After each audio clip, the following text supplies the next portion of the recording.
இருக்கக்கூடியவர்களை சொர்க்கவாசிகள் பார்த்து கேட்பார்களாம், இந்த நரகத்தில் கொண்டு வந்து சேர்த்தது எது?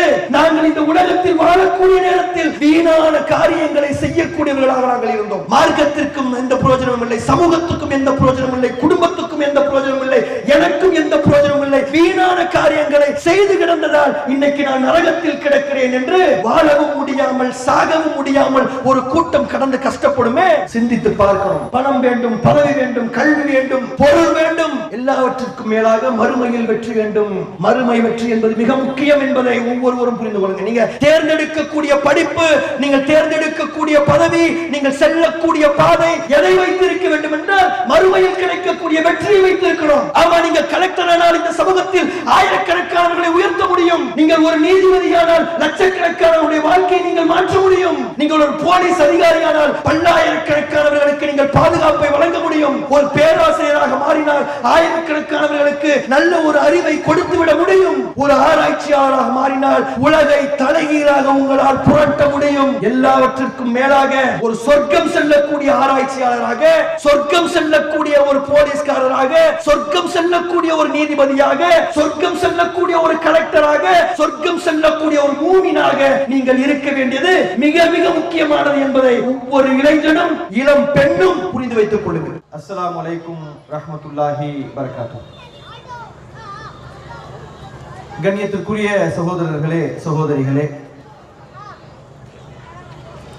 இஸ்லாம் காட்டி தந்த இளைய சமுதாயம் என்கின்ற தலைப்பு வழங்கப்பட்டு உள்ளது.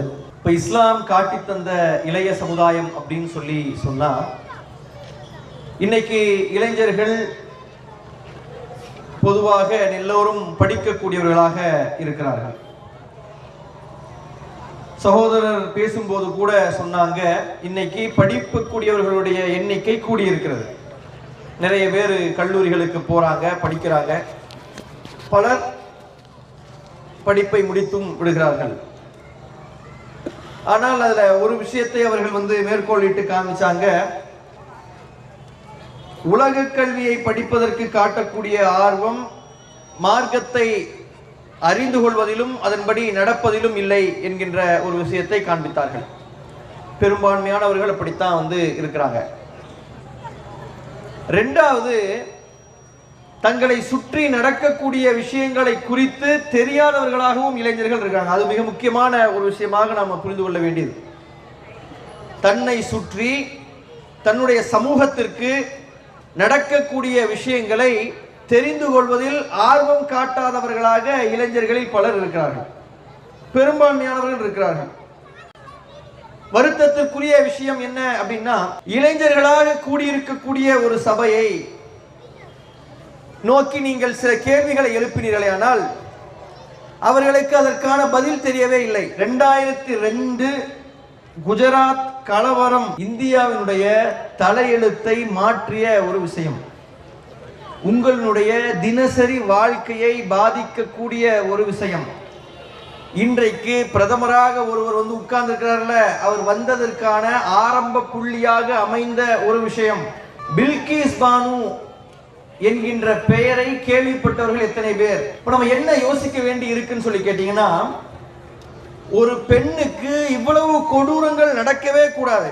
அவ்வளவு கொடூரங்கள் நடந்து அந்த குடும்பத்தில் இருக்கக்கூடிய பல பேர் கொல்லப்பட்டு, இந்த பெண் படுமோசமாக கற்பழிக்கப்பட்டு, அவளுடைய குழந்தை 3 வயது குழந்தை வேகமாக தூக்கி பாராங்கல்லில் வீசப்பட்டு தலை சிதறி அவள் கண் முன்னாடியே செத்து, அதற்கு பிறகு அந்த குற்றங்களை செய்தவர்கள் தண்டிக்கப்பட்டு இப்ப விடுதலை செய்யப்பட்டு விட்டார்கள். அதற்கு பிறகு பெரிய போராட்டங்கள் நடத்தி மீண்டும் அவங்க ஜெயிலுக்குள்ள போகக்கூடிய ஒரு சூழல். அப்ப இவ்வளவு பெரிய விஷயங்கள் நடந்திருக்குது. குஜராத்ல 2500-3000 பேர் மேல கொண்டிருக்கிறாங்க. லட்சக்கணக்கான சொத்துக்கள் நாசமாக்கப்பட்டு இருக்கிறது. கோடிக்கணக்கான ரூபாய்கள் இழந்திருக்கிறோம். ஆனால் அதை குறித்து நம்ம பலருக்கு தெரியவில்லை. என்றைக்கு நம்மை சுற்றி நடக்கக்கூடிய விஷயங்களை நாம் தெரிந்து கொள்ளவில்லையோ, நாம் நம்மை அதற்கு தயார்படுத்திக் கொள்ளவே முடியாது. இப்ப உதாரணத்துக்குங்க, 4 வீடு தள்ளி ஒரு தீ எரிந்து கொண்டிருக்குன்னு வச்சுக்கிடுங்க. அங்க தீ எரியுதுன்னு தெரிஞ்சாதான் நீங்க அந்த தீயை அணைக்க முடியும். அந்த வீட்டுல எரியுற தீ அணைக்க முடியும். குறைந்தபட்சம் உங்கள் வீட்டுக்கு தீ வராமல் தண்ணியை ஊத்திய காப்பாற்றவாது முடியும். ஆனால் அதை குறித்த தேவை கூட நம்முடைய மக்களுக்கு இல்லை. அது அவசியம் என்று கூட நம்முடைய பலருக்கு புரிவதே இல்லை. அப்படிப்பட்ட ஒரு நிலைதான் இருந்து கொண்டு இருக்கிறது. எங்கேயோ நடக்கக்கூடிய விஷயம் தானே நமக்கு என்ன என்று நாம நினைக்க முடியாது. ஒரு அழகான ஒரு உதாரணத்தை சொன்னார். என்ன உதாரணத்தை சொன்னாரு? ஒரு கப்பல் இருக்குது. அந்த கப்பல் பயணம் செய்து கொண்டிருக்கக்கூடிய நேரத்தில் கீழ்தளத்தில் ஒருத்தர் ஓட்டையை போடுறாங்க. கீழ்தளத்தில் ஓட்டையை போடும்போது எங்கேயோ நடக்கிறது தானே, கீழே தானே ஓட்டை போட்டிருக்காங்க, நம்ம மேலே தானே இருக்கணும் அப்படின்னு சொல்லி இருக்க முடியுமா? வேகமாக ஓடி போய் நீங்கள் தடுத்தால் தான் அந்த கப்பல் மூழ்காது. அப்படி எங்கேயோ நடக்கக்கூடிய பிரச்சனை நாளை நமக்கும் நடப்பதற்கான வாய்ப்புகள் இருக்கிறது. அதற்கு உங்களை நீங்கள் எவ்வாறு தயார்படுத்திக் கொண்டீர்கள் என்று நீங்கள் சிந்திக்க வேண்டிய ஒரு அவசியம் என்பது இருக்கிறது. கண்ணியத்திற்குரியவர்கள், சில வாரங்களுக்கு முன்னால் ஒரிசாவினுடைய பாலாசோர் என்கின்ற ஒரு பகுதியில் 35 வயது நிரம்பிய மகதர் முகமது என்று சொல்லக்கூடிய ஒருவர் மாடுகளை வண்டியில் ஏற்றிக்கொண்டு போனார் என்று சொல்லி பலரால் அடித்தே கொல்லப்பட்டிருக்கிறார். ஒரு மனுஷனை அடித்தே கொள்வதற்கு ஒரு புதுசா ஒரு பேர் வச்சிருக்காங்க, லிஞ்சிங் அப்படின்னு பேர் வச்சிருக்காங்க. இந்த லிஞ்சிங் செய்து அவர் கொல்லப்படுகிறார். மக்கந்தர் முகமது என்று சொல்லக்கூடிய ஒருவர் சில நாட்களுக்கு முன்னர் ஒரிசாவில் கொல்லப்படுகிறார். ஒரிசாவில் இதற்கு முன்னாடி இப்படிப்பட்ட ஒரு சம்பவம் நடந்ததாக தெரியவில்லை முஸ்லிம்களுக்கு. புரியுதுங்களா? இதற்கு முன்னாடி கொஞ்ச நாள் முன்னாடி ஒரு கிறிஸ்துவ பாதிரியாரை எரிச்சாங்க. அதுவும் இதே பாலாசோர் பகுதியை தான்.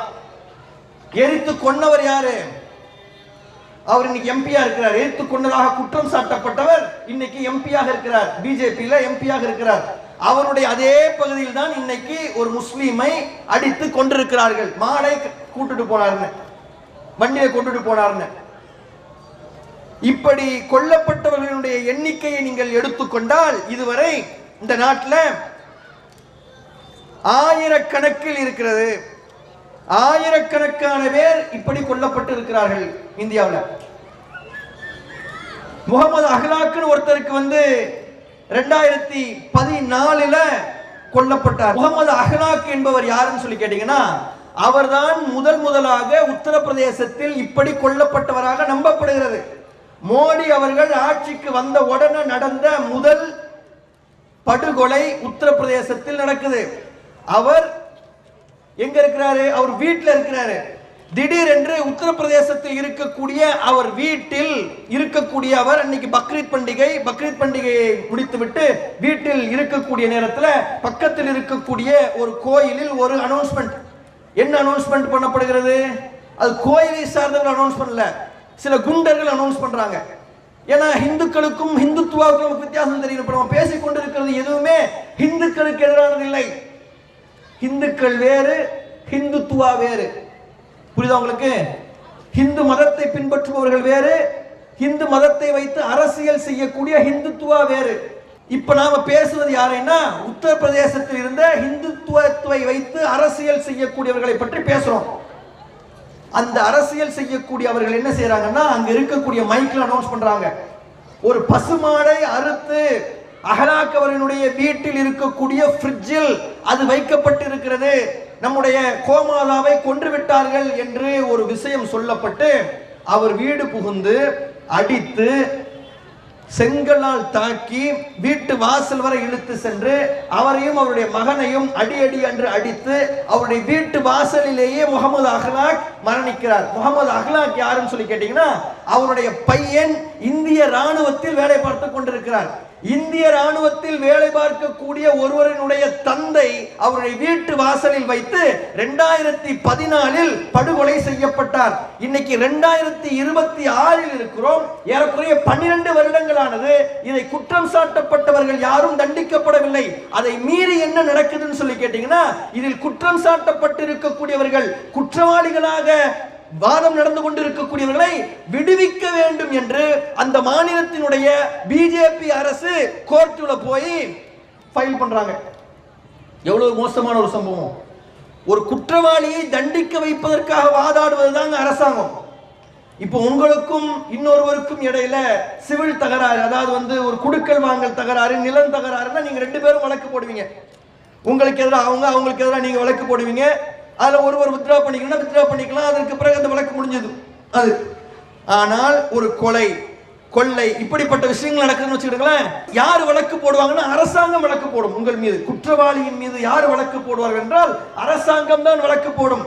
அரசாங்கம் குற்றம் இல்லை என்பது ஊர்ஜிதமானால் தவிர்த்து அதில் இருந்து வெளியேறாது. ஆனால் என்ன சொல்லி வெளியேறாங்கன்னா, அந்த இடத்தில் மத நல்லிணக்கம் இருக்க வேண்டும் என்பதற்காக அந்த வழக்கை வாபஸ் வாங்குறோம் என்று வாபஸ் வாங்குவதற்கான மனுவை இந்திய வரலாற்றில் இதுவரை இருந்ததா என்கின்ற கேள்வியை உயர்நீதிமன்றம் கேட்டிருக்கு. அலகாபாத் உயர்நீதிமன்றம் என்ன கேட்குதுன்னா, ஒரு அரசாங்கம் இப்படி வந்து வழக்கு தாக்கல் செய்வது இதுவரை இந்திய வரலாற்றில் நடந்திருக்கிறதா என்கின்ற கேள்வியை கேட்கக்கூடிய ஒரு சம்பவம் சில நாட்களுக்கு முன்னால் இந்த நாட்டில் நடந்திருக்கிறது. நாம் இதை குறித்து பெரிய அளவில் அறிந்து கொள்ளாதவர்களாக இருந்து கொண்டிருக்கிறோம் என்பதை நாம் புரிந்து கொள்ளணும். கண்ணியத்திற்குரியவர்களே, 2014 ஆரம்பித்த அந்த படுகொலைகள் இன்று வரை தொடர்ந்து கொண்டே இருக்கிறது. நூற்றுக்கணக்கானவர்கள், ஆயிரக்கணக்கானவர்கள் இதுவரை கொல்லப்பட்டிருக்கிறார்கள் என்று சொல்லப்படுகிறது. நாம சும்மா வாய்க்கு வந்ததை சொல்லிவிட்டு செல்லவில்லை. சவுத் ஏசியா ஜஸ்டிஸ் கேம்பெயின் என்று சொல்லக்கூடிய ஒரு அமைப்பு வெளியிட்டிருக்கக்கூடிய புள்ளிவிவரம் என்ன சொல்லுகிறது என்றால், சென்ற வருடத்தில் மட்டும் 50 இஸ்லாமியர்கள் 50 இஸ்லாமியர்கள் இந்தியாவில் கொல்லப்பட்டிருக்காங்க. 1 இல்ல 2 இல்லங்க, 50 பேர் 50 பேர் கொல்லப்பட்டிருக்கிறார்கள். அதில் 25 பேருக்கும் அதிகமானவர்கள் எக்ஸ்ட்ரா ஜுடிஷியல் கில்லிங், 27 பேர் எக்ஸ்ட்ரா ஜுடிஷியல் கில்லிங் என்று போலீசார் அழைத்து செல்லப்பட்டு அல்லது ராணுவத்தால் தாக்கப்பட்டு துணை ராணுவத்தால் தாக்கப்பட்டு என்று இறந்தவர்களினுடைய எண்ணிக்கை மட்டும் 27. 8 பேர் காஷ்மீரை சார்ந்தவர்கள், 6 பேர் உத்தரப்பிரதேசத்தை சார்ந்தவர்கள், மற்ற மாநிலங்களை சார்ந்தவர்கள் என்று 50 முஸ்லிம்களினுடைய உயிர் போயிருக்குங்க. 50 குடும்பங்கள் இன்னைக்கு நடுத்தருவில் நிற்குதுங்க. 50 குடும்பத்தை சார்ந்த ஒரு குடும்பத்துக்கு 4 பேர் இருப்பாங்கன்னா ஒரு 100 பேரினுடைய வாழ்வாதாரம் இன்னைக்கு பாதிக்கப்பட்டு இருக்கிறதுங்க. 50 பேரினுடைய உயிர் என்பது சாதாரணமானது இல்லையா? இந்த 130 கோடி 140 கோடி பேர் இந்த நாட்டில் இருந்தா எத்தனை பேரை வேண்டுமானால் நீங்கள் கொல்லுவீர்களா? எத்தனை பேர் வேண்டுமானால் நீங்கள் கொள்வதற்கு நீங்கள் அனுமதிப்பீர்களா? எவ்வளவு வேண்டுமானாலும் நீங்கள் கொண்டு கொண்டால் நம்முடைய பார்வைக்கு வராமல் போயிருமா? அப்படிப்பட்ட ஒரு சூழலை நோக்கி நம்ம போய்கிட்டு இருக்கிறோம். 2014-15 வந்து இந்த முகமது அகலாக்கை வந்து கொல்லும் போது கொதித்தெழுந்து போராடி களத்திற்கு வந்த நம்மில் பலர் இதை ஒரு அடுத்த ஒரு செய்தியாக பார்க்கக்கூடிய ஒரு நிலையை நோக்கி இந்த சமூகம் மாறிக்கொண்டு இருக்கிறது. பலருக்கு அது தெரியவே இல்லை. இப்படி ஒரு விஷயம் நடக்குது என்பது நமக்கு தெரியவே இல்லை. இவ்வளவு மோசமான சம்பவங்கள் நடந்து கொண்டிருக்கிறது என்பதை குறித்து கவனிக்கக்கூடிய இடத்தில் நாம் இல்லவே இல்லை. அவ்வளவு கொடூரங்கள் இங்கே நடந்து கொண்டு இருக்குதுங்க. இதுல மார்ச் 2025 ராஜஸ்தான்ல போலீஸ் ஒன்று அவர்களுடைய வீட்டுக்குள்ள நுழைந்து ஒருவரை கைது செய்வதற்காக போகக்கூடிய நேரத்தில் 1.5 மாச குழந்தை, எத்தனை மாசம்? 1.5 மாச குழந்தை, நம்மளுடைய கை அளவுக்கு இருக்கும், அந்த குழந்தையை நசுக்கி கொண்டிருக்கிறார்கள். அது இந்தியாவில் நடந்தது. நசுக்கி கொண்டிருக்கிறார்கள். கதை சொல்லல, இது நடந்துச்சு. இந்தியாவில் நடந்த விஷயத்தையும் சொல்ற. ராஜஸ்தானில் இந்த சம்பவம் நடக்குது. 1.5 மாத குழந்தை கொல்லப்பட்டிருக்கிறது. அதே மாதிரி ஒரு 14 வயது சிறுவன் ஒரு திருமண நிகழ்ச்சியில் கலந்து கொண்டிருக்கக்கூடிய ஒரு 14 வயசு சிறுவன் துப்பாக்கியால் சுட்டு கொல்லப்பட்டிருக்கிறான். இதுல 23 பேர், நான் சொன்ன மாதிரி இந்த 50 பேரில் 23 பேர் எக்ஸ்ட்ரா ஜுடிஷியல் கில்லிங் என்று சொல்லக்கூடிய அரசாங்கத்தால், அதாவது அதிகார வர்க்கத்தால், ராணுவத்தால், துணை ராணுவத்தால், போலீஸ் துறையால் கொல்லப்பட்டவர்கள் 23 பேர். 27 பேர் எப்படி கொல்லப்பட்டிருக்கிறாங்கன்னா இந்த ஹிந்துத்துவா என்று சொல்லப்படக்கூடிய சங்க பரிவார சக்திகளினால் கொல்லப்பட்டு இருக்கிறார்கள். அதில் 5 பேர் மாட்டின் பெயரை சொல்லி கொல்லப்பட்டிருக்கிறார்கள். மற்றவர்கள் எல்லாம் பந்தேரிகள், பங்களாதேஷை சார்ந்தவர்கள் என்கின்ற ஒரு விஷயத்தை சொல்லி கொண்டிருக்கிறாங்க. பக்கத்தில் இருக்கு, உங்க ஊருக்கு பக்கத்துல தான் கேரளா இருக்கு. கேரளாவில் பக்கத்தில், உங்களுக்கு பக்கத்தில் இருக்கக்கூடிய கேரளாவில் பங்களாதேஷில் இருந்து வந்தான்னு சொல்லி அவன் வங்காள மொழியை பேசுகிறான் என்று சொல்லி அவனை அடித்து அவரை கொல்றாங்க. கொன்றவர்கள் யார்? சங்க பரிவாரத்தை சார்ந்தவர்கள் தான்.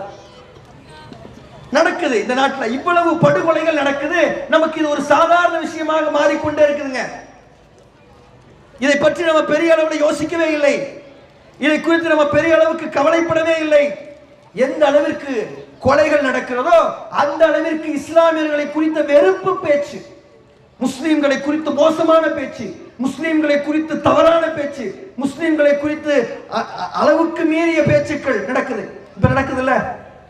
கடையநல்லூரில் இருக்கக்கூடியவர்கள் எல்லாம் மோசமானவர்கள் ஒருத்தர் எழுதிட்டு பாத்தீங்களா, சங்கி கூட்டம் எழுதுது பாத்தீங்களா, ஒருத்தி பண்ண தப்புக்காக இந்த ஊருக்கே கெட்ட பேரை எழுதிட்டு இருக்கான், ஊர்லயே உட்கார்ந்து எழுதலாம். அவனுக்கு என்னன்னா அவனுக்கு ரொம்ப இஸ்லாமிய பெண்களின் மீது அவனுக்கு ஒரு பெரிய மரியாதை. எழுதுறான்ல, அந்த அயோக்கியர்கள் இருக்கான, அந்த அயோக்கியர்களுக்கு இஸ்லாமிய பெண்களுக்கு மேல ஒரு மரியாதை. இவங்க ஆடிட்டு போயிட்டாங்க, இவங்க ஒரு வீடியோவை போட்டுட்டு போயிட்டாங்களா, இவங்களுக்கு சப்போர்ட்டுக்கு வரான். ஏன்னா அவன் பெண்களினுடைய உரிமையை பாதுகாக்கணும்ல. அது அயோக்கியர்களே, நீங்கள் பெண்களினுடைய உரிமையை பாதுகாப்பதாக இருந்தால் சென்னை உயர் நீதிமன்றத்தில் நிஷாபானு என்று சொல்லக்கூடிய ஒரு நீதிமன்றத்தில் இருக்கக்கூடிய ஒரு நீதிபதிக்கு அநீதி இழைக்கப்பட்டிருக்கிறது, அவளுக்காக நீங்கள் பேசுங்கள். நீ யாருக்கு பேசுற? யாரோ ஒருத்தி ஆடினா அவ ஏதோ ஒரு வீடியோவை போட்டான்னு சொல்லி அவளுக்காக நீங்கள் பேசுகிறீர்களே. நிஷாபானு என்று சொல்லக்கூடிய உயர் நீதிமன்றத்தினுடைய தலைமை நீதிபதி, கொலீஜியத்தில் 3வது இடத்தில் இருக்கக்கூடிய நீதிபதி, அடுத்து யார் யாரெல்லாம் நீதிபதிகளாக வருவார் என்று தீர்மானிக்கக்கூடிய இடத்தில் இருந்த நீதிபதி, கேரளாவிற்கு மாற்றல் செய்யப்பட்டார். எதற்காக மாற்றம் செய்யப்பட்டார்? ஏன் மாத்தின நீ? எதற்காக நிஷாபானுவை மாத்தின? நிஷாபானுவை மாற்றுவதன் மூலமாக அடுத்து சென்னை உயர் நீதிமன்றத்திற்குள்ள யார் யாரெல்லாம் ஜட்ஜிகளாக வருவார் என்பதை தீர்மானிக்க முடியும் என்பதற்காக நீங்கள் மாற்றினீர்கள். நாங்கள் குற்றம் சாட்டுகிறோம். மாட்டீங்களா இல்லையா? இன்னைக்கு வரையும் உங்க கேரளால போய் சேரல, அவங்க இன்னைக்கும் சென்னையில் தான் இருந்து கொண்டிருக்கிறார்கள். இப்ப நீங்க 7 பேரை நீதிமன்றத்துக்கு செலக்ட் பண்ணிருக்கீங்களே, எந்த அடிப்படையில் செலக்ட் பண்ணீங்க? நீதிமன்றத்திற்கு ஒரு சிலரை நீங்கள் செலக்ட் பண்ணக்கூடிய நேரத்தில் அதில் சமூக நீதி பின்பற்றப்பட வேண்டும் என்று சொல்லப்படுகிறது. என்ன சமூக நீதி பின்பற்றப்பட்டிருக்கிறது? அதில் இருக்கக்கூடியவர்களில் எத்தனை பேர் தலித், எத்தனை பேர் பிசி, எத்தனை பேர் எம்பிசி, எத்தனை பேர் எஸ்சி, எத்தனை இஸ்லாமியர், எல்லோரும் ஒரு அமைப்பை சார்ந்தவர்களோ என்று சந்தேகிக்கக்கூடிய அளவிற்கு நியமனங்கள் நடந்திருக்கிறது. என்ன காரணம்? அவங்க கோர்ட்ல கேஸ் போட்டிருக்காங்க. இப்ப நிஷாபானு என்று சொல்லக்கூடிய உயர் நீதிமன்றத்தினுடைய நீதிபதி கேஸ் ஃபைல் பண்ணிருக்காங்க. அந்த கொலீஜியம் நடைமுறை நடக்கக்கூடிய நேரத்தில் நானும் அதுல ஒரு பார்ட்டியாக இருந்திருக்கணுமே, செலக்ட் பண்ணியிருக்கணுமே கேஸ் போட்டதாக செய்திகள் வருகிறது. ஏன் அவங்களுக்கு பேச மாட்டீங்க? நிஷாபானு என்கிற பெண்ணுக்கு நீங்க பேசியிருக்கலாமே. அப்ப இங்க இருக்கக்கூடிய இளைஞர்கள், இளம் பெண்கள் புரிந்து கொள்ள வேண்டும். யாரோ ஒரு பெண் ஆடியதற்காக சப்போர்ட் பண்ணி பேக்ரவுண்ட்ல அந்த மெசேஜ் டைப் பண்ணிட்டு இருக்கான்ல, பெண்களினுடைய உரிமைன்னு. அவனுக்கு தேவை பெண்களினுடைய உரிமை இல்லை, அவர்களுக்கு தேவை இந்த சமூகம் பிளக்கப்பட வேண்டும் என்பதுதான். இந்த சமூகம் இரண்டாக உடைய வேண்டும் என்பதுதான். இந்த சமூகத்தில் இருக்கக்கூடிய பிரச்சனைகளை வைத்து ஓட்டுக்களை பெற வேண்டும் என்பதுதான். இந்த சமூகம் நிம்மதியாக இருந்துவிடக் கூடாது என்பதுதான் அவர்களுடைய விஷயம். என்ன பெண்களுக்கு உரிமை கொடுத்தீங்களா, உரிமை கொடுத்தீங்களான்னு கேக்குறீங்க? இஸ்லாத்தை விட, இந்த மார்க்கத்தை விட பெண்களுக்கு உரிமை கொடுத்தது யார்? இங்க உட்கார்ந்து இருக்கக்கூடிய கூட்டத்தில் பெரும்பான்மையாக பெண்கள் உட்கார்ந்து இருக்கிறார்கள். மதரசா மாணவிகளாக பெண்கள் இருக்கிறார்கள், ஆலிமாக்களாக வந்திருக்கிறார்கள். 40-45 வருடங்களுக்கு முன்னாலேயே இந்த கடையநல்லூரில் டாக்டர்களாக பெண்கள் வந்து விட்டார்கள். பல இன்ஜினியர்கள் உருவாகி இருக்கிறார்கள். பக்கத்தில் இருக்கக்கூடிய செங்கோட்டையை சார்ந்த நிகர்சாஜி என்கின்ற பெண் சோலார் மிஷனை இயக்கக்கூடிய ப்ராஜெக்ட் கோஆர்டினேட்டராக மாறிட்டாங்க. என்ன பெண்கள் படிச்சாங்களான்னு கேட்கிற? பெண்களுக்கு உரிமை குறிச்சான்னு சொல்லி கேட்கிற இஸ்லாம்? ஏன்னா இப்படி சமீபத்தில் அமைச்ச PSLV ராக்கெட் கடல்ல விழுந்துச்சுரா.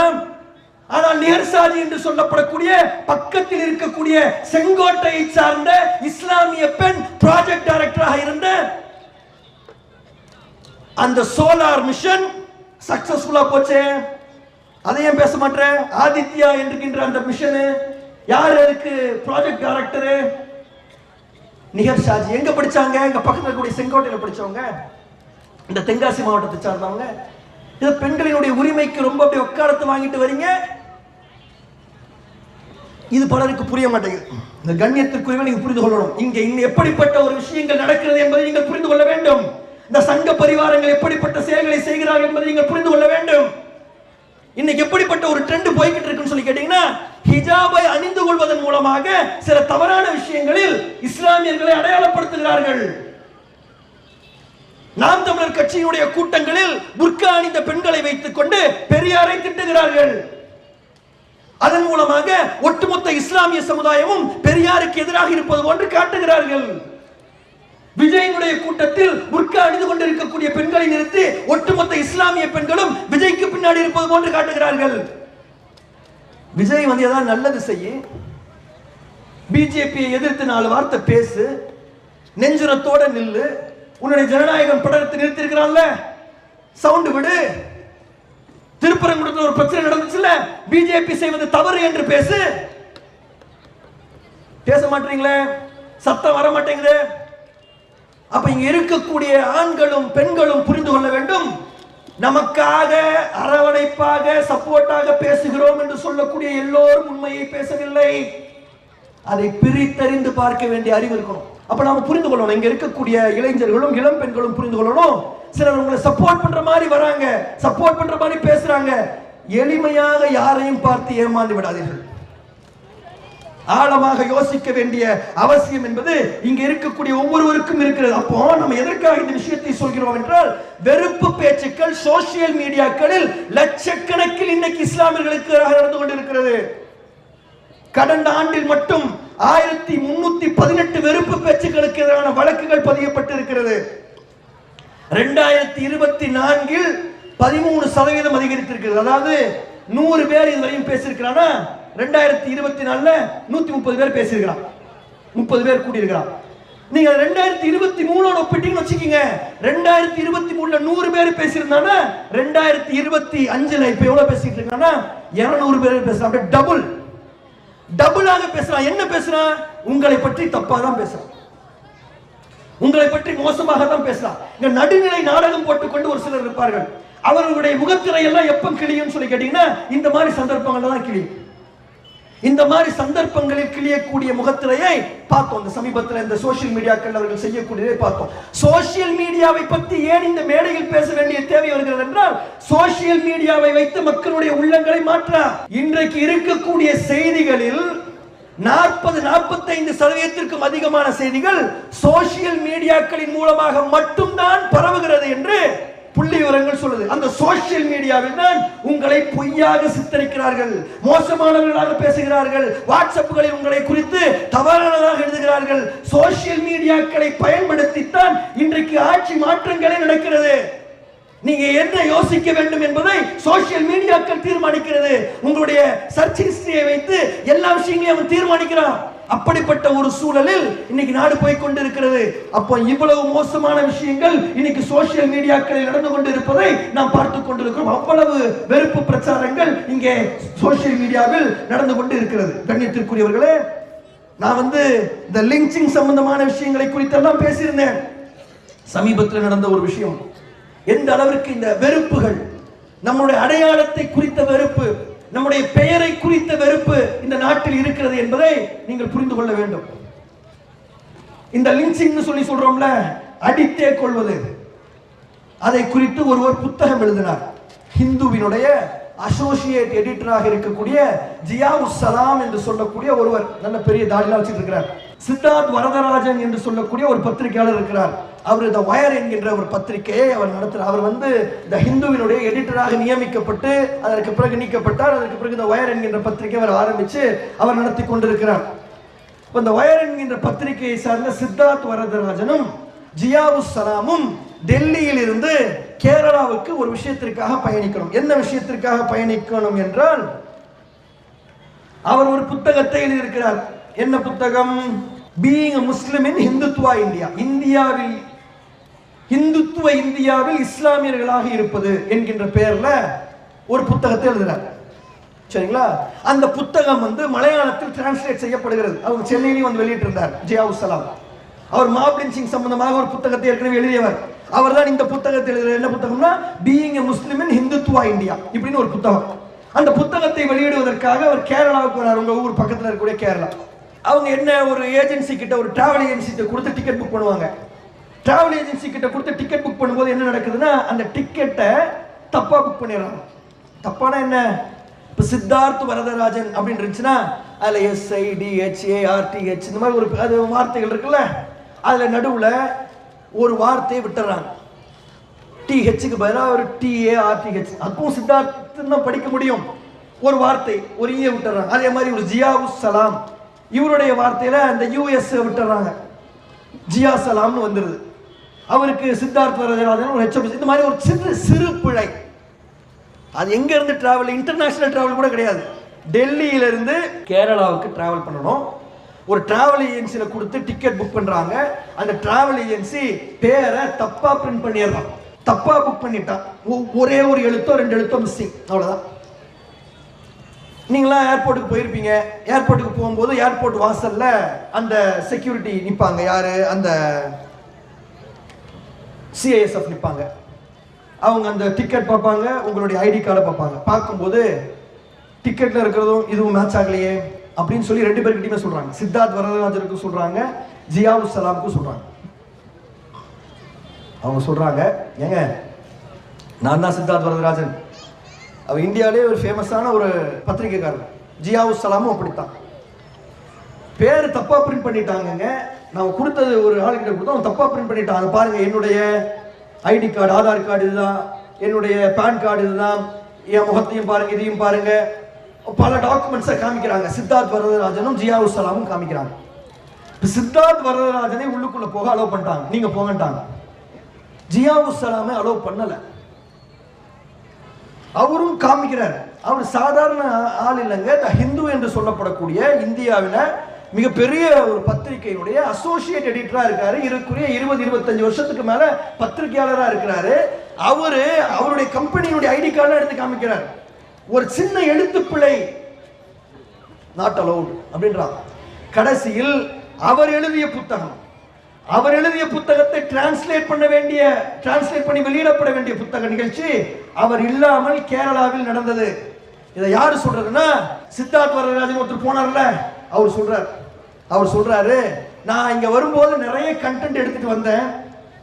பீயிங் எ முஸ்லிம் இன் ஹிந்துத்துவ இந்தியாவில் இஸ்லாமியர்களாக இருப்பது என்பதை குறித்து பேசுவதற்கு நிறைய விஷயங்களை நான் கொண்டுட்டு வந்தேன். இப்ப அதிகமே பேச வேண்டியதில்லை, இந்த நடந்த சம்பவத்தை சொன்னாலே போதும். இப்படித்தான் இந்தியாவில் இஸ்லாமியர்கள் இருக்கிறார்கள் என்று அவர் சொன்னார்.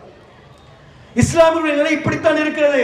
அவர் எவ்வளவு பெரிய பத்திரிகையாளராக இருந்தாலும் சரி, மிக சிறு பிழைகளை செய்வதற்கு கூட இஸ்லாமியர்களுக்கு இந்த நாட்டில் அனுமதி இல்லை. ஆனால் மற்றவர்கள் செய்யலாம். பிழையே செய்யாமல் கூட ஜெயிலில் பல பேர் கிடப்பார்கள். 5 வருஷம் ஜெயிலில் இருப்பார்கள், பெயில் கிடைக்காது. என்னடா குத்தம் செஞ்சா? நீ ஒரு வாட்ஸ்அப் குரூப்பில் மெம்பராக இருந்தாய் என்று சொல்வாங்க. இந்த நாட்டில் நடக்குது. இந்த நாட்டில் உமர் காலித் என்று சொல்லப்படக்கூடிய ஒருவனை 5 வருஷமா ஜெயிலுக்குள்ள வச்சிருக்காங்க. PhD படிச்சவன். எதுக்குடா ஜெயிலுக்குள்ள வச்சிருக்கீங்க? டெல்லியில நடந்த கலவரத்தை இவன் பண்ணிதானா தூக்கி வை. அதுல செத்து போனவர்களுக்கு இவன் தான் பொறுப்பு, அவனை தூக்கில போடு. ஒருத்தனை நாங்க கேட்க மாட்டோம். என்ன செஞ்சான் கலவரத்துக்கு? இவன் வெப்பன் சப்ளை பண்ணானா? இல்ல காசு ஏதாவது கலெக்ட் பண்ணி கொடுத்தானா? இல்ல 4 பேர் 5 பேரை வச்சு சதி திட்டம் போட்டு இப்படித்தான் கலவரம் பண்ணணும்னு சொல்லி சொன்னானா? இதற்கு ஏதாவது ஆதாரம் இருக்குதா? ஒரு ஆதாரமும் இல்லை என்று நாம சொல்லல, அரசாங்கமே சொல்லுது. வேற என்ன செஞ்சான்? இவன் ஒரு வாட்ஸ்அப் குழுமத்தின் மெம்பராக இருந்தான். வாட்ஸ்அப் குழுல மெம்பரா இருக்கிறதெல்லாம் அரஸ்ட் பண்ணுவதற்கு போதுமானதா? உமர் காலித் யாருன்னு சொல்லி கேட்டீங்கன்னா, கண்ணையா குமார் என்று சொல்லக்கூடிய ஒருத்தர் இருக்கிறாரு காங்கிரஸ்ல. அவரும் இவரும் JNU என்று அழைக்கப்படக்கூடிய ஜவஹர்லால் நேஷனல் யூனிவர்சிட்டி, அந்த நேஷனல் யூனிவர்சிட்டியில படித்த மாணவர் தலைவர்களாக இருந்தவர்கள். CA ஆர்ப்பாட்டத்தின் போது 2 பேருமே கைது செய்யப்பட்டார்கள். உமர் காலித் மட்டும் இன்னைக்கு ஜெயிலுக்குள்ள இருக்கிறாரு. கண்ணையா குமார் வெளியே வந்துட்டார்.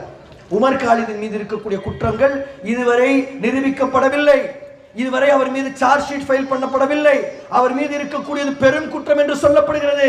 பெரும் குற்றத்திற்கான என்ன முகாந்திரம் என்று இதுவரை பேசப்படவில்லை. இப்படி ஆயிரக்கணக்கான வழக்குகள் இஸ்லாமியர்களின் மீது தினந்தோறும் வட மாநிலங்களில் பதிவு செய்யப்பட்டு கொண்டே இருக்கிறது. இதை குறித்து கேட்பதற்கு யாரும் இல்லை. இவர்கள் தவறுகள் தான் செய்வார்கள் என்கின்ற எண்ணம் மக்களின் மத்தியில் அழுத்தம் திருத்தமாக பதியப்படுவதற்கு உண்டான வேலைகள் சமூக வலைதளங்களிலும் பத்திரிகைகளிலும் சுற்று வட்டாரங்களில் இருக்கக்கூடிய ஒவ்வொருவருடைய வாய்களின் மூலமாக செய்யப்பட்டு கொண்டே இருக்கிறது. ஆனால் இங்க இருக்கக்கூடிய இளைஞர்கள் இதை குறித்து எந்த கவலையும் இல்லாமல், இதை குறித்த எந்த புரிதலும் இல்லாமல் இருந்து கொண்டிருக்கக்கூடிய வருத்தமான சூழலில் நாம் இருந்து கொண்டிருக்கிறோம். கண்ணியத்திற்குரியவர்களை, இன்னும் நிறைய விஷயங்களை எடுத்துக்கொண்டே போலாம், நிறைய விஷயங்களை சொல்லலாம். SIRனு ஒரு விஷயம் நடந்திருக்குது. இன்னைக்கு என்ன நடந்துற போது? SIR தான் நீங்க இந்த நாட்டினுடைய குடிமகனான தீர்மானிக்கிறதுக்கு யூஸ் பண்ண போறேன்னு சொல்றாங்க. நமக்கு இந்த நாட்டில் ஓட்டு இல்ல, இந்த நாட்டினுடைய குடிமகன். குடிமகன்னா என்ன? இந்த நாட்டில் நீங்கள் வாழ்ந்து கொண்டிருப்பதற்கான உரிமையை நீங்கள் பெற்றுக் கொண்டிருப்பதற்கான கல்வியை, நீங்கள் படிக்கக்கூடிய படிப்பை, நீங்கள் மருத்துவத்திற்காக பெறக்கூடிய அந்த மருத்துவ உதவிகளை, வழக்கு நடத்துவதற்காக நீங்கள் நீதிமன்றத்தை அணுகக்கூடிய நேரத்தில் பெறக்கூடிய அந்த சட்ட உதவிகளை, அரசாங்கத்தில் இருந்து பெறக்கூடிய மற்ற உதவிகளை இவர்களுக்கு கொடுக்கலாம் என்பதை எதை வைத்து தீர்மானிக்கிறார்கள்? நீங்க சிட்டிசன் ஆஃப் இந்தியா என்பதை வைத்து தான் தீர்மானிக்கிறார்கள். அதற்கு பங்கம் விளைவிப்பதற்கான வேலைகளை செய்யறாங்க. எந்த அளவுக்கு மோசமா போய்கிட்டு இருக்குன்னா, ராஜஸ்தான்ல ஹவாமகால் என்கின்ற ஒரு பகுதியில் இருக்கக்கூடிய பஸ்தர் என்று சொல்லப்படக்கூடிய ஒரு இடத்தில் 470 பேரை நீக்க வேண்டும் என்று சில நாட்களுக்கு முன்னால் பிஜேபியை சார்ந்த ஒரு பிஎல்ஏ பூத் லெவல் ஏஜென்ட் அங்க இருக்கக்கூடிய பிஎல்ஓ சொல்றான். 470 பேர்.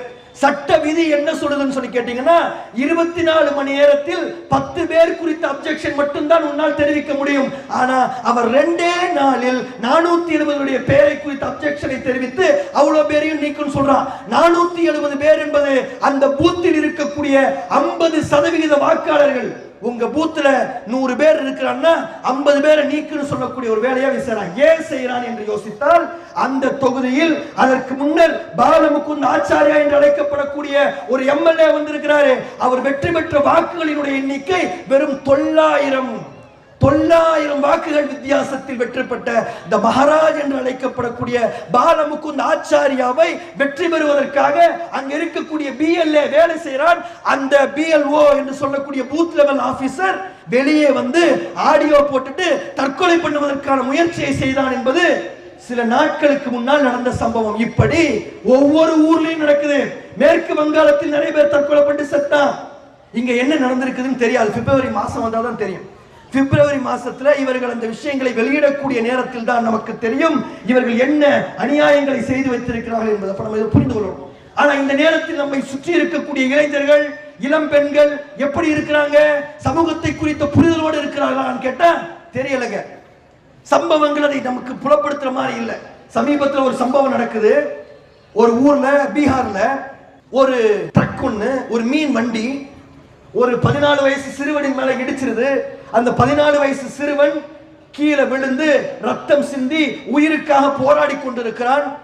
அந்த இடிச்ச ட்ரக்கினுடைய டோர் ஓபன் ஆகி அதில் இருக்கக்கூடிய மீன் எல்லாம் வந்து ரோட்ல விழுது. ரோட்ல ஒருத்தன் சாவரத்துக்கு கிடக்கிறானே, சாவர கிடக்கவனை கொண்டு போய் காப்பாற்றுவதற்கான வேலையை அங்க இருக்கக்கூடிய எவனும் செய்யல. ரோட்ல விழுந்த மீனை அள்ளி கொண்டு போகக்கூடிய வேலையை அந்த ஊர் மக்கள் செஞ்சாங்க. எவ்வளவு மோசமான ஒரு விஷயங்க, மோசமான விஷயம். இப்படி ஒருவர் இருந்து விடவே கூடாது. அல்லாஹ் நம்மை பாதுகாக்க வேண்டும். நம்மை சுற்றி நடக்கிறது எதுவுமே தெரியாம இருக்கிறோமே இளைஞர்கள், அல்லாஹ் பாதுகாக்கணும். நீங்க அப்படித்தான் இருக்கிறீங்களா? உங்க முன்னாடி ஒருத்தன் உயிருக்கு துடிச்சுக்கிட்டு இருக்கும் போது கூட, ரத்தம் சிந்திக்கிட்டு இருக்கும் போது கூட, அங்க எப்படி மீன் அள்ளிட்டு ஓடினானோ அப்படி உங்களுடைய தேவையை பார்த்துக்கிட்டு தான் நீங்க ஓடுவீங்களா? ஓடிட்டு உங்க பேர் அப்துல் காதர், அப்துல் ரஹ்மான் சொல்லிப்பீங்களா? ஆயிஷா, பாத்திமா நீங்க சொல்லிப்பீங்களா? முஸ்லீம் என்று சொல்வதற்கு வெட்கப்பட வேண்டாமா? சுற்றி நடக்கக்கூடியவர்களுக்கு நடக்கக்கூடிய சிரமங்களை பார்த்துக் கொண்டு இஸ்லாமியர் என்று சொல்வதற்கு வெட்கப்பட வேண்டாம்? நபிகள் நாயகம் ஸல்லல்லாஹு அலைஹி வஸல்லம் அவர்களிடம் இஸ்லாம் என்றால் என்னவென்று கேட்கப்பட்ட போது நபிகள் நாயகம் சொன்னார்கள், இஸ்லாம் என்பது மற்றவர்களுடைய நலனை நாடுவது என்று சொன்னார்கள். அத்தீனு வன் நசீஹா, பக்கத்து வீட்டில் ஒருவன் பசியோடு இருக்கக்கூடிய நேரத்தில் வயிறார உண்பவன் என்னை சார்ந்தவன் இல்லை என்று நபிகள் நாயகம் சொன்னது உண்மை என்றால் அதை நீங்கள் நம்புவீர்கள் என்றால், சுற்றி நடக்கக்கூடிய அசிங்கங்களை, அவமானங்களை, அயோக்கியத்தனங்களை, அத்துமீறல்களை சிந்தித்து பார்த்து அதற்கு என்ன செய்வது என்பதை குறித்து யோசிக்க வேண்டாம். இளைஞர்கள் அதை குறித்து கவலைப்பட வேண்டாம். இளம் பெண்கள் அதை குறித்து கவலைப்பட வேண்டாம். உங்களை குறித்து மட்டுமே சிந்தித்துக் கொண்டிருப்பீர்களா? உங்களுடைய படிப்பு, உங்களுடைய விளையாட்டு, உங்களுடைய சந்தோஷம், உங்களுடைய தூக்கம், உங்களுடைய வாழ்க்கை, இது போதுமா? இது இஸ்லாம் சொன்ன வழிமுறையா? இது இஸ்லாம் இப்படிப்பட்டவர்களை தான் உருவாக்கியதா? இப்படி உருவாக்கவில்லை. தொழுகையை பற்றி பேசினார்கள். தொழுகைக்காக செல்லக்கூடிய நேரத்தில் வழியில் ஒரு முள் கிடந்தது என்றால் அந்த முள்ளை அகற்றி போட்டுவிட்டு நீங்கள் சென்றால் அதற்கும் நன்மையை தருகிறான் என்று சொல்லக்கூடிய ஒரு மார்க்கம் இது. அல்லாஹ் மரணிப்பதற்கு முன்னால் ஒரு கிணற்றை நீங்கள் வெட்டிவிட்டு செல்வீர்கள் என்றால் அந்த கிணற்றில் இருக்கக்கூடிய தண்ணீரை பருகக்கூடிய காலமெல்லாம் மற்றவர்கள் உங்களுக்கு நன்மையை எழுதுகிறான் என்று சொல்லக்கூடிய ஒரு மார்க்கத்தில் நீங்கள் இருக்கிறீர்கள். அப்படிப்பட்ட ஒரு இடத்தில் நீங்கள் இருந்து கொண்டு அந்த சிந்தனையோடு தான் இளைஞர்களும் இளம் பெண்களும் இருக்கிறீர்களா என்பதை குறித்து நீங்கள் சிந்திக்க வேண்டிய ஒரு நேரமாக இந்த நேரம் இருந்து கொண்டு இருக்கிறது. கண்ணியத்திற்குரியவர்களே, எப்ப மௌத்துன்னு சொல்லி தெரியாது. மௌத்தா போறதுக்கு முன்னாடி நீங்க என்ன செஞ்சீங்க என்பது மிக முக்கியம். உயிர் உடலை விட்டு போவதற்கு முன்னால் நீங்கள் என்ன செய்தீர்கள் என்பது முக்கியம். மரணித்ததற்கு பின்னால் மறுமையில் போய் நிற்கக்கூடிய நேரத்தில் எல்லாம் வல்ல இறைவன் என்ன செய்தான் என்று கேட்கக்கூடிய ஒரு சூழலில், யா அல்லாஹ் என்னை மறுமை என்னை வீட்டுக்கு அம்சிரு, நான் போய் நன்மையை செய்துவிட்டு வந்துகிறேன் என்று நீங்கள் சொல்லும் போது முடியாது என்று சொல்லிடுவானே, எல்லாம் என்ன செய்ய போறீங்க? எந்த ஒரு காரியத்தையும் செய்யாமல் தொழுவதில்லை, நோன்பு இல்லை, சமூகத்தை குறித்த கவலை இல்லை, நான் என்னை பற்றி மட்டும் தான் சிந்திப்பேன் என்கின்ற நிலையில் எந்த விதமான அமல்களும் செய்யாமல் நாளை காலை மரணித்து விடுவீர்களே, ஆனால் உங்களுடைய நிலை என்ன? 10 வயசுன்னு போயிடுமா, 12 வயசுன்னு போயிடுமா, 15 வயசுன்னு போயிடுமா? எல்லோருக்கும் கேள்வி இருக்கா இல்லையா? விவரம் தெரியாத சிறுவர்களை விட்டுருங்க, விவரம் தெரிந்தவர்களை நான் கேட்கிறேன், கேள்வி இருக்கா இல்லையா? அந்த கேள்வியெல்லாம் நீங்க பார்த்துக்கலான்ற நம்பிக்கை இருக்கா உங்களுக்கு? எல்லாம் வல்ல இறைவன் மஹ்ஷர் மைதானத்தில் லட்சக்கணக்கானவர்களை, பலாயிரம் கோடிக்கணக்கானவர்களை நிறுத்தி வைத்து விட்டு உங்களிடம் கேள்வி கேட்பானே, நீங்கள் பதில் சொல்ல முடியாத அளவிற்கு அத்தாட்சிகளை அள்ளி போடுவானே, செய்யக்கூடிய செயல்கள் எல்லாம் கண் முன்னாடி ஓட்டப்படுமே, உங்களுடைய கண்களும் காதுகளும் பேசிக் கொண்டிருக்குமே, உங்களுக்கு எதிராக பேசுமே. பார்த்த தவறானவற்றை உங்களுடைய கண்கள் பேசும், கேட்ட தவறானவற்றை உங்கள் காதுகள் பேசும், செய்த தவறை இந்த கைகள் பேசும், தவறான திசையை நோக்கி நடந்த உங்களுடைய கால்கள் பேசும். அல்லாஹ்வின் முன்னிலையில் உங்களுடைய தவறுகள் ஒப்புவிக்கப்படக்கூடிய நேரத்தில் உங்களை காப்பதற்கு யாரும் இல்லாமல் தன்னந்தனியாக நிற்பீர்களே, அதை குறித்து கவலை இல்லையா? இளைஞர்களுக்கும் இளம்பெண்களுக்கும் கவலை இல்லை? இந்த ஊர்ல உங்க அத்தா இருந்தாரு, உங்க அம்மா இருந்தாங்க, உங்க அண்ணன் இருந்தா மறுமையில் யார் இருப்பான்? அந்த நாளை நீங்கள் அஞ்சிக் கொள்ளுங்கள். இறைவன் சொல்லுகின்றார், யாரும் யாருக்கும் உதவ முடியாது. தந்தை மகனுக்கு உதவ முடியாது, மகன் தந்தைக்கு உதவ முடியாது, தாய் மகளுக்கு உதவ முடியாது, மகள் தாய்க்கு உதவ முடியாது. அந்த நாளில் தன்னந்தனியாகத்தான் நீங்கள் நிற்பீர்கள். எந்த அளவிற்கு நீங்கள் இந்த உலகத்தில் மற்ற மனிதர்களை பாசம் மிகுந்தவர்களாக, நேசம் மிகுந்தவர்களாக, அரவணைக்கக்கூடியவர்களாக, உங்களுக்காகவே வாழ்க்கையை தொலைத்தவர்களாக நீங்கள் பார்க்கிறீர்களோ, அவர்கள் எல்லாம் மறுமையில் சுயநலம் மிக்கவர்களாக மாறி நிற்பதை நீங்கள் கண்களால் காண்பீர்கள் என்று திருமறை குர்ஆன் சொல்லுகின்றது. ஒரு பெத்த தாய் தன்னுடைய பிள்ளையை சீராட்டி பாலூட்டி கண் விழித்து பசியாய் கிடந்து வளர்த்த ஒரு தாய் சொல்வாள், என்னுடைய பிள்ளையை தூக்கி நரகத்தில் போடு, என்ன சொர்க்கத்துக்கு அனுப்பு என்று ஒரு தாய் சொல்வாள். திருமறை குர்ஆன் இதை பேசுகிறது. அப்ப யாரை நம்பிக்கிட்டு இருக்கீங்க? இங்க இருக்கக்கூடிய இளைஞர்கள், உங்களுக்காக நீங்கள் எதை சேர்த்திருக்கிறீர்கள்? மறுமைக்காக நீங்கள் சேர்த்து வைத்திருக்கக்கூடிய சொத்துக்கள் உங்களை பாதுகாக்காது. நீ எதை இந்த மார்க்கத்திற்காக மக்களுக்காக செலவழித்தியோ அது உன் சொத்து. நீ எதை தூக்கி பேங்க்ல வச்சிருக்கிறியோ அது உன் சொத்து கிடையாது என்று நபிகள் நாயகம் ஸல்லல்லாஹு அலைஹி வஸல்லம் அவர்கள் சொன்னார்கள். அது உன் பிள்ளைக்கு. அப்ப அந்த சிந்தனை என்பது நாம் ஒவ்வொருவருக்கும் வர வேண்டும். கண்ணியத்திற்குரியவர்களே, எல்லாவற்றிற்கும் மேலாக இருக்கக்கூடிய இளைஞர்கள் மிக முக்கியமாக புரிந்து கொள்ள வேண்டிய விஷயம், நம்மை இது போன்ற பிரச்சனைகளில் இருந்து பாதுகாப்பதில் கல்வி என்பது மிக முக்கியமான பங்கு வகிக்கிறது. மார்க்க கல்வியை குறித்து பேசினார்கள். உலக கல்வியும் மார்க்க கல்வியும் கையோடு கை சேர்த்து பயணிக்க வேண்டிய ஒரு தேவை என்பது இந்த நேரத்தில் இருக்கிறது. கல்விக்காக எப்படிப்பட்ட வாழ்க்கையை அந்த காலத்தில் இளைஞர்கள் வாழ்ந்தார்கள் என்பதை சிந்தித்து பார்க்க வேண்டிய தேவை இருக்கிறது. இப்னு அப்பாஸ் ரலியல்லாஹு அன்ஹு அவர்களை குறித்து நீங்கள் கேள்விப்பட்டிருக்கக்கூடிய ஹதீஸ், ஒரே ஒரு நல்ல விஷயத்தை கற்றுக்கொள்வதற்காக அவர் பயணம் செய்வார். அன்சாரி தோழர்களுடைய வாசல்களில் அமர்ந்திருப்பார். அவர் வீட்டில் இருக்கும்போது இல்லாத நேரத்தில் வாசலிலேயே அமர்ந்திருப்பார். காற்றடிக்கும், மண் புழுதி வீசும், தலையெல்லாம் மண்ணாகி முகமெல்லாம் மண் படிந்து புழுதி படிந்த மனிதராக பல மணி நேரங்கள் காத்திருக்கக்கூடிய நேரத்தில் அன்சாரி தோழர் வந்து, எதற்காக நீங்கள் இவ்வளவு சிரமம் எடுத்துக் கொண்டு வந்தீர்கள்?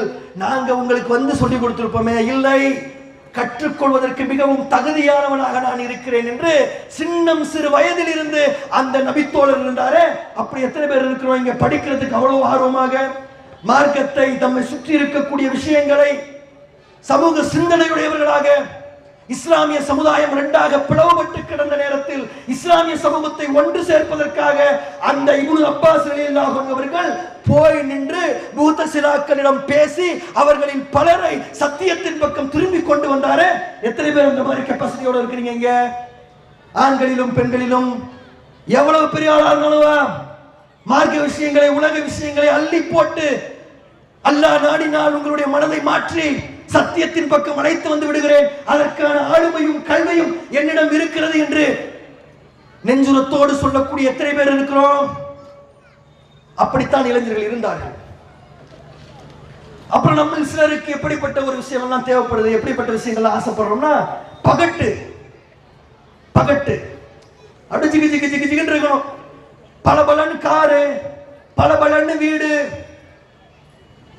சிரமம் இல்லாத வாழ்க்கை, நல்ல பெரிய பைக்கு, அது 180 190 கிலோமீட்டர் ஸ்பீட்ல. இந்த ரோட்ல 190 கிலோமீட்டர் எது ஓட்டுற நீ? தமிழ்நாட்டில் எங்கேயுமே 190 கிலோமீட்டர் ஓட்டுறதுக்கான தகுதியான ரோடே இல்லை. 2 லட்சம் 3 லட்சம் கொடுத்து வண்டியை வாங்கி 150 160 கிலோமீட்டர்ல ஓட்டி எங்கேயாவது மலையில முட்டி மரத்துல முட்டி அல்லாஹ் பாதுகாக்கணும், மண்டை உடைந்து செத்து கிடக்கக்கூடிய இளைஞர்களை இதை நோக்கி ஓடிக்கொண்டிருக்கிறோம். அதான் நமக்கு வாழ்க்கையில முக்கியம். அதிகாரம் ஓகே தேவைதான், அதிகாரம் இருந்தால் நல்லது செய் தேவை, பணம் இருந்தால் நல்லது செய் தேவை, அதுக்கு பின்னாடி மட்டுமே ஓடக்கூடியவர்களாக நம்ம பலர் இருக்கிறோம். அவ எல்லாத்தையும் விட்டுறலாமா? பணம் வேணாம், வேணாம், வாழுங்க, அது மட்டுமே என்கின்ற எண்ணத்தில். தொழுகை அதெல்லாம் முக்கியம் கிடையாது. பணம் வருதா கல்லாவுக்கு? தொழுகை முக்கியம் கிடையாது. நோம்பு முக்கியம் கிடையாது, பணம் வரணும். காம்ப்ரமைஸ்லாம் பண்ணிக்கலாம், ஒன்றும் பிரச்சனை இல்லை. அப்படி இருக்கக்கூடாது. செத்ததுக்கு பிறகு ஒரு வாழ்க்கை இருக்கு என்கின்ற எண்ணம் நமக்கு வேணும். அதெல்லாம் நாங்கள் நம்பினதுனால தானங்க புர்கா தாடியெல்லாம் வச்சுக்கிட்டு இருக்கிறோம், முஸ்லீமாகத்தான் நாங்கள் இருக்கிறோம். அதை நம்பாம இல்லையே நாங்க. நம்பினா நம்முடைய வாழ்க்கை இப்படி இருக்காதே. அப்ப புரிந்து கொள்ளணும், மௌத்தா போனதுக்கு பிறகு ஒரு வாழ்க்கை இருக்குது.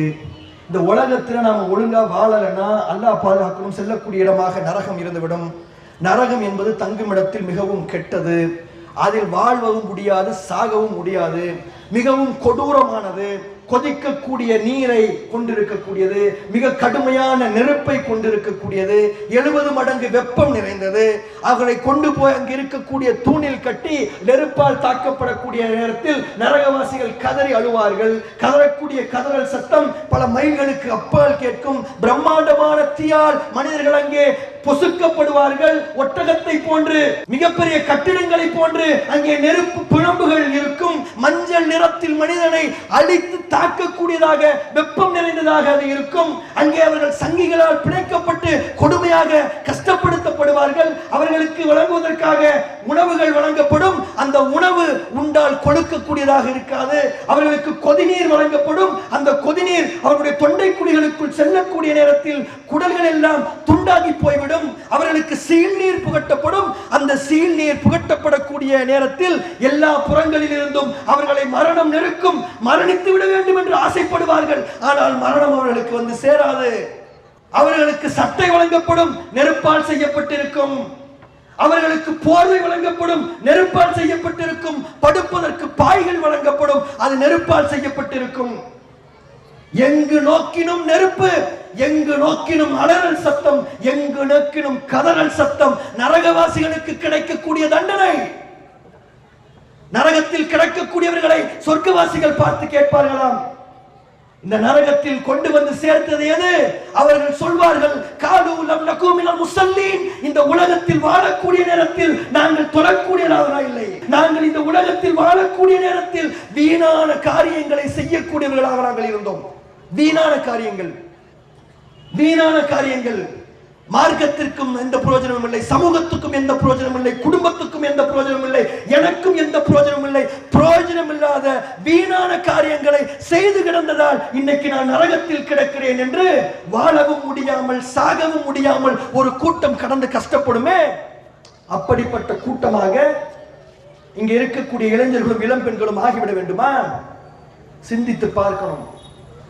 எல்லாம் வேண்டும், பணம் வேண்டும், பதவி வேண்டும், கல்வி வேண்டும், பொருள் வேண்டும், எல்லாவற்றிற்கும் மேலாக மறுமையில் வெற்றி வேண்டும். மறுமை வெற்றி என்பது மிக முக்கியம் என்பதை ஒவ்வொருவரும் புரிந்து கொள்ளுங்க. நீங்க தேர்ந்தெடுக்கக்கூடிய படிப்பு, நீங்கள் தேர்ந்தெடுக்கக்கூடிய பதவி, நீங்கள் செல்லக்கூடிய பாதை எதை வைத்திருக்க வேண்டும் என்றால் மறுமையில் கிடைக்கக்கூடிய வெற்றியை வைத்திருக்கணும். ஆமா, நீங்க கலெக்டர் ஆனால் இந்த சமூகத்தில் ஆயிரக்கணக்கானவர்களை உயர்த்த முடியும். நீங்கள் ஒரு நீதிபதியானால் லட்சக்கணக்கானவருடைய வாழ்க்கையை நீங்கள் மாற்ற முடியும். நீங்கள் ஒரு போலீஸ் அதிகாரியானால் பல்லாயிரக்கணக்கானவர்களுக்கு நீங்கள் பாதுகாப்பை வழங்க முடியும். ஒரு பேராசிரியராக மாறினால் ஆயிரக்கணக்கானவர்களுக்கு நல்ல ஒரு அறிவை கொடுத்து விட முடியும். ஒரு ஆராய்ச்சியாளராக மாறினால் உலகை தலைகீழாக உங்களால் புரட்ட முடியும். உலகை உங்களால் தலைகீழாக புரட்ட முடியும். கதைக்கு சொல்ல உண்மை. எல்லாவற்றிற்கும் மேலாக ஒரு சொர்க்கம் செல்லக்கூடிய ஆராய்ச்சியாளராக, சொர்க்கம் செல்லக்கூடிய ஒரு போலீஸ்காரராக, சொர்க்கம் செல்லக்கூடிய ஒரு நீதிபதியாக, சொர்க்கம் செல்லக்கூடிய ஒரு கலெக்டராக, சொர்க்கம் செல்லக்கூடிய ஒரு வியாபாரியாக, சொர்க்கம் செல்லக்கூடிய ஒரு மூமினாக நீங்கள் இருக்க வேண்டியது மிக மிக முக்கியமானது என்பதை இங்க இருக்கக்கூடிய ஒவ்வொரு இளைஞனும் இளம் பெண்ணும் புரிந்து வைத்துக் கொள்ளுங்கள். கண்ணியத்திற்குரியவர்களே, ஒரே ஒரு ஹதீஸை மட்டும் சொல்லி நிறைவு செய்து விடுகிறேன். நபிகள் நாயகம் ஸல்லல்லாஹு அலைஹி வஸல்லம் அவர்களிடம் ரபியா பின் கஅப் என்கின்ற ஒரு நபித்தோழர் இருந்தாங்க. அவர் ஒரு திண்ணை தோழர், திண்ணையில் அமர்ந்திருக்கக்கூடியவர். அவருக்கென்று வீடு இல்லை, வாசல் இல்லை, நல்ல உணவுகள் யாராவது கொடுத்தால் மட்டும்தான். அவருக்கென்று எந்த விதமான சொந்தமும் பந்தமும் இல்லாமல் திண்ணையில் கிடக்கக்கூடிய ஒரு சஹாபி. நபிகள் நாயகம் ஸல்லல்லாஹு அலைஹி வஸல்லம் அவர்களுக்கு உதவிகள் செய்வதற்காக அவர் தன்னுடைய வாழ்க்கையை அர்ப்பணித்துக் கொண்டார். நபிகள் நாயகம் ஸல்லல்லாஹு அலைஹி வஸல்லம் அவர்கள் இரவு நேரத்தில் தஹஜ்ஜத் தொழுவதற்காக தண்ணீர் கேட்டாங்கன்னா முதலில் ஓடி போய் கொண்டு தண்ணியை கொடுக்கக்கூடியவராக அவர் இருந்தார். இப்படி தொடர்ச்சியாக செய்கிறார். ரபியா என்று அழைத்தால் ரசூலுல்லாஹ்வுடைய சவுண்ட் கேட்கணும் என்பதற்காகவே ரசூலுல்லாஹ்வுடைய வீட்டு வாசல் இருக்கக்கூடிய அந்த வாசலின் பக்கம் காலை வைத்து மதீனாவில் படுத்துப்பாங்க. மதீனா பள்ளி வாசல் மஸ்ஜித் நபவியில, மஸ்ஜித் நபவிக்கு ரசூலுல்லாஹ்வுடைய வீடும் பக்கத்துல. கேட்ட உடனே ஓடியது. இப்படி அவர் செய்யும் போது நபிகள் நாயகம் ஸல்லல்லாஹு அலைஹி வஸல்லம் அவர்கள் ரபியா பின் கஅபிடம் கேட்டாங்க. ஒரு வாட்டி இந்த மாதிரி கேட்கிறாங்க, உடனே கொண்டு போய் தண்ணி கொடுக்கிறாரு ஒழு செய்வதற்காக. கேட்கிறாங்க, யாரு? முஹம்மது நபி ஸல்லல்லாஹு அலைஹி வஸல்லம், அல்லாஹ்வுடைய தூதர், மிகப்பெரிய ஒரு ஆட்சியாளர், மிக பெரும் படைகளினுடைய சேனாதிபதி, அல்லாஹ் வழங்கிய மிகப்பெரிய கருவூலங்களை கைகளில் வைத்துக் கொண்டிருந்த ஒரு மாமனிதர், மக்களுக்கு அன்பை மட்டுமே பொழியக்கூடிய மிக சிறந்த ஒரு மனிதாபிமானி. அவர்கிட்ட எதை கேட்டாலும் கொடுக்கக்கூடிய அன்பும் பெருந்தன்மையும் இருந்தது. நபிகள் நாயகம் ஸல்லல்லாஹு அலைஹி வஸல்லம் அவர்கிட்ட கேட்கிறாங்க, உங்களுக்கு என்ன வேண்டும் என்று கேட்டார்கள். என்ன வேணும்? எப்ப கேட்டாலும் உடனே ஹெல்ப் பண்ணிடுறீங்க, தண்ணி வந்து கொடுத்துட்டீங்க, ரொம்ப சந்தோஷமா இருக்கு, என்ன வேணும் உங்களுக்கு? ரபியா பின் கஅப் சொன்னாரு, யா ரசூலுல்லாஹ், எனக்கு கொஞ்சம் நேரம் வேணும், யோசிச்சு சொல்றேன். ஏன்னா அல்லாஹ்வுடைய தூதர்ல யோசிச்சு தான் கேட்கணும். என்ன வேணும்ன்றது யோசிச்சு கேட்கணும், அவசரப்பட்டு கேட்டக்கூடாது. ரசூலுல்லாஹ் கேட்டதை கொடுத்துருவாங்க. எத்தனை ஒட்டகங்கள் கேட்கலாம், எத்தனை வீடுகள் கேட்கலாம், வியாபாரம் செய்வதற்கான பொருளாதாரம் எவ்வளவு கேட்கலாம், அல்ல இன்வெஸ்ட்மெண்ட் பண்ணி வைத்துக் கொள்வதற்காக தங்க காசுகள் எவ்வளவு கேட்கலாம். யோசிச்சுட்டு அவர் வரார், ரசூலுல்லாஹ் கிட்ட வரார். என்னப்பா யோசிச்சிங்களா? ஆமா. என்ன வேணும்? ரபியா பின் கஅப் சொன்னார், யா ரசூலுல்லாஹ், சொர்க்கத்தில் உங்களோடு நான் இருக்க வேண்டும் என்று சொன்னார். நபிகள் நாயகம் ஸல்லல்லாஹு அலைஹி வஸல்லம் அவர்கள் கேட்டாங்க, இல்லப்பா இது இல்ல, வேற என்ன வேண்டும்?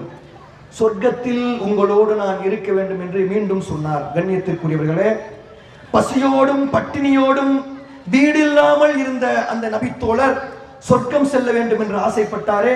நம்ம எத்தனை பேர் அப்படி ஆசைப்படுறோம்? எந்த கண்ணும் பார்க்காத, எந்த காதும் கேட்காத, எந்த உள்ளமும் சிந்தித்து பார்த்திடாத அழகு நிறைந்த சொர்க்கத்திற்கு எத்தனை பேர் ஆசைப்படுகிறோம்? அழகிய மாளிகைகள், கூட கோபுரங்கள், கைகாட்டிய இடங்களில் எல்லாம் தண்ணீர் ஊற்று, அழகு நிறைந்த சொர்க்கத்திற்கு எத்தனை பேர் ஆசைப்படுகிறோம்? ஆசைப்பட வேண்டும். அதற்காக இந்த உலகத்தை அமைத்துக் கொள்ள வேண்டும். கண்களுக்கு முன்னால் கஷ்டப்படக்கூடியவர்களுக்கு உதவ வேண்டும். எதற்கு? என்னை எல்லாரும் கொடையாளி என்று சொல்ல வேண்டும் என்பதற்காக, மறுமையில் அல்லாஹ்வுடைய கூலி கிடைக்க வேண்டும் என்பதற்காக. கல்வி இல்லாத 1000 பேருக்கு கல்வி கொடுக்க வேண்டும். எதற்கு? மிகப்பெரிய அறிவாளி என்று என்னை சொல்ல வேண்டும் என்பதற்காக இல்லை, மறுமையில் என்னை படைத்த இறைவன் எனக்கு கூலி கொடுக்க வேண்டும் என்பதற்காக. சமூகத்திற்கு ஒரு பிரச்சனை என்றால் நெஞ்சுரத்தோடு நின்று எதிர்க்க வேண்டும், எவனாக இருந்தாலும் சரி. எதற்காக? வீரன் என்று சொல்வதற்கு இல்லை, மறுமையில் என்னை படைத்த இறைவன் எனக்கு கொடுக்கக்கூடிய கூலிக்காக என்பதை ஒவ்வொரு ஆணும் பெண்ணும் உள்ளங்களில் அழுத்தம் திருத்தமாக எழுதி வைத்துக் கொள்ள வேண்டும். இன்றைக்கு இந்த நாடு சென்று கொண்டிருக்கக்கூடிய பாதைக்கு இருக்கக்கூடிய தீர்வு மிகச்சிறந்த கல்வியும் இறை அச்சமும் என்பதை நீங்கள் புரிந்து கொள்ளுங்கள். இந்த மார்க்கத்தில் நீங்கள் முழுமையாக நுழைந்து விட்டீர்களே ஆனால் எவனாக இருந்தாலும் அவனை எதிர்த்து நிற்பதற்கான தைரியத்தையும் அதற்கான அருளையும் எல்லாம் வல்ல இறைவன் தருவான். இந்த மார்க்கத்தில் முழுமையாக நுழைந்து விடுங்கள். மார்க்கம் காட்டிய வழிமுறையின்படி உங்களுடைய வாழ்க்கையை அமைத்துக் கொள்ளுங்கள். எல்லாம் வல்ல இறைவன் உங்களுக்கும் எனக்கும் இம்மையிலும் மறுமையிலும் வெற்றியை தருவானாக. வாஹிதுவான அல்ஹம்துலில்லாஹ். அஸ்ஸலாமு அலைக்கும். அல்லாஹு அக்பர். அல்லாஹ்